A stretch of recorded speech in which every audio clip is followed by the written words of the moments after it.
주의 비전에 순종하십시오.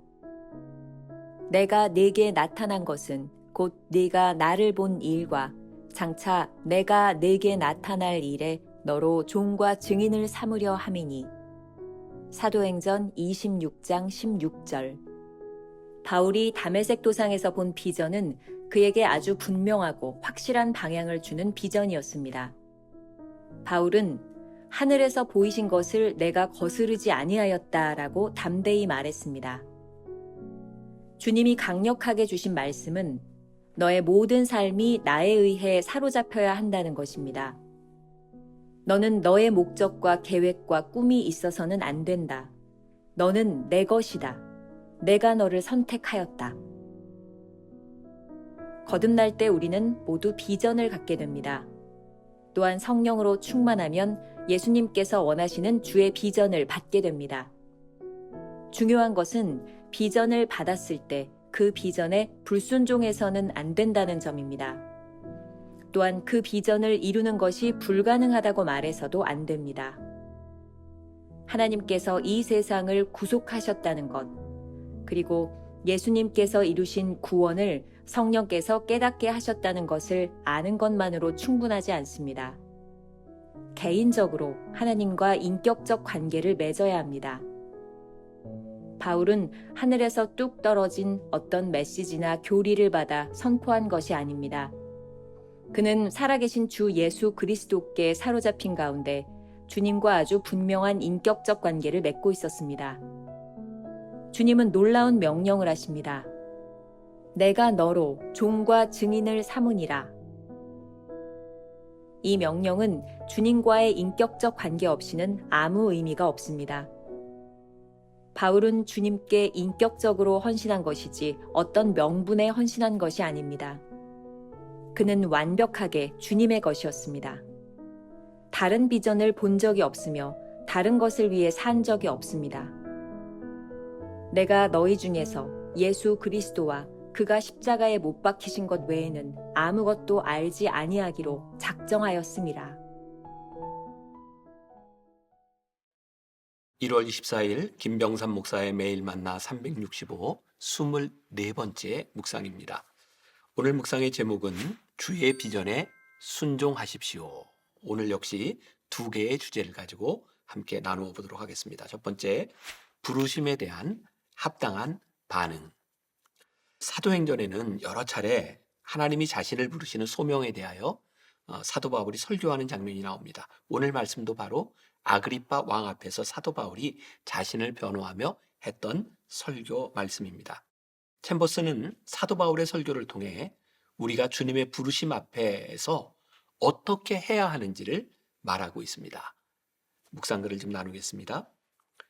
거듭날 때 우리는 모든 비전을 갖게 됩니다. 또한 성령으로 충만하면 예수님께서 원하시는 주의 비전을 받게 됩니다. 중요한 것은 비전을 받았을 때 그 비전에 불순종해서는 안 된다는 점입니다. 또한 그 비전을 이루는 것이 불가능하다고 말해서는 안 됩니다. 자, 여기서 비전에 순종한다고 하는 것은 무엇일까요? 사도행전 28장 19절에서 하늘에서 보이신 것을 내가 거스르지 아니하였다. 사도 바울이 이렇게 고백하고 있죠. 사도 바울은 장차 자신에게 무슨 일이 일어날지, 어떤 복음을 전할지, 또 어디로 가야 할지 알지 못했습니다. 단지 자신의 꿈과 계획을 하나님 앞에 내려놓았을 뿐입니다. 부르심을 받았다고 말하면서 여전히 우리의 계획을 붙들고 있다면 어떻게 하나님이 우리를 쓰실 수 있겠습니까? 부르심을 받는 순간 우리는 주님의 것입니다. 요한복음 15장 16절 말씀, 너희가 나를 택한 것이 아니요 내가 너희를 택하여 세웠나니 이는 너희로 가서 열매를 맺게 하고 또 너희 열매가 항상 있게 하여 내 이름으로 아버지께 무엇을 구하든지 다 받게 하려 함이라.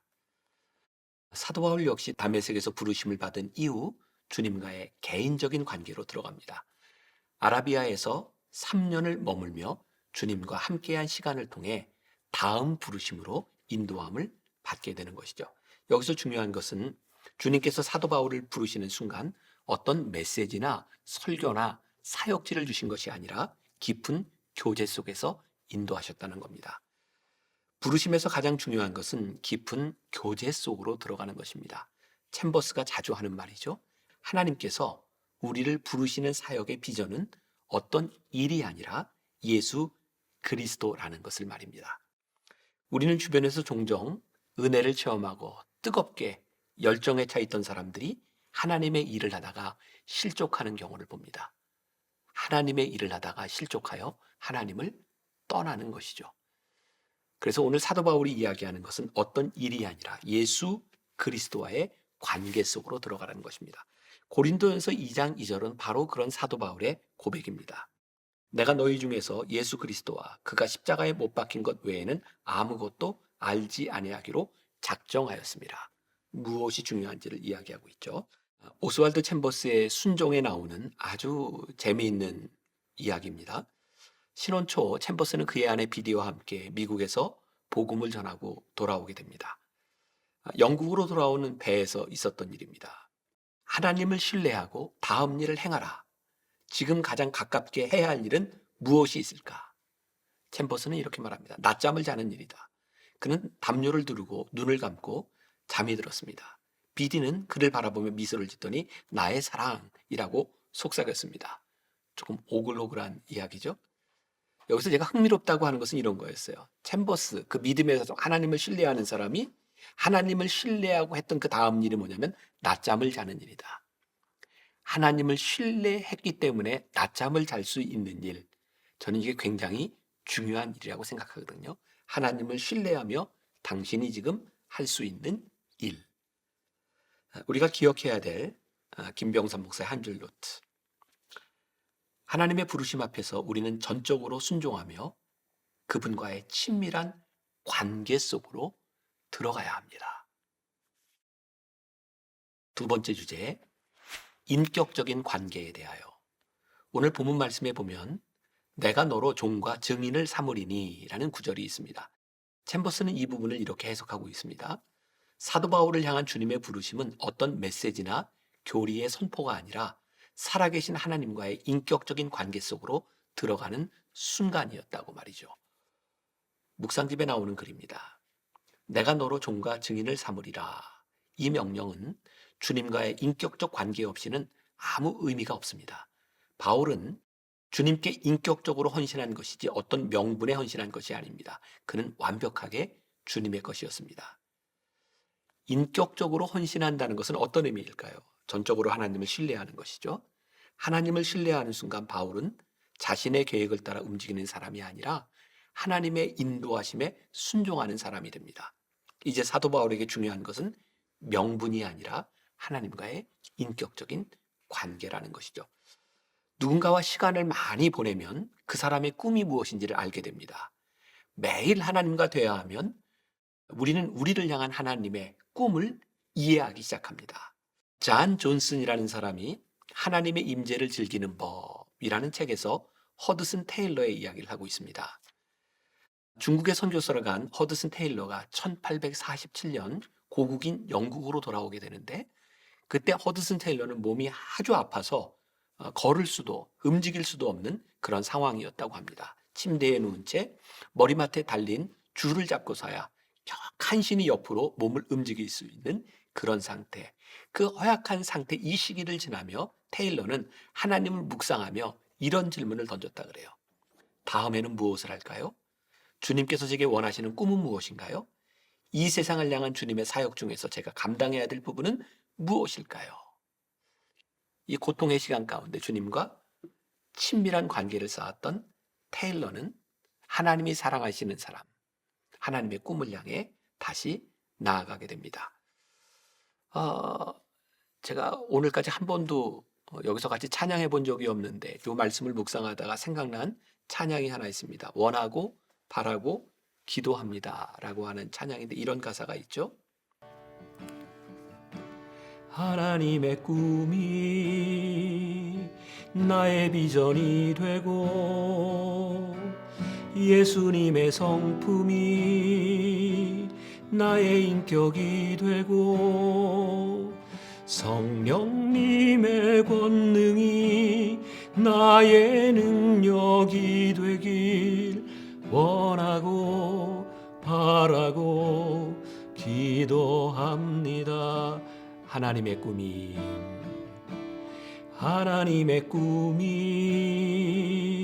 나의 비전이 되고 예수님의 성품이 나의 인격이 되고 성령님의 권능이 나의 능력이 되길 원하고 바라고 기도합니다.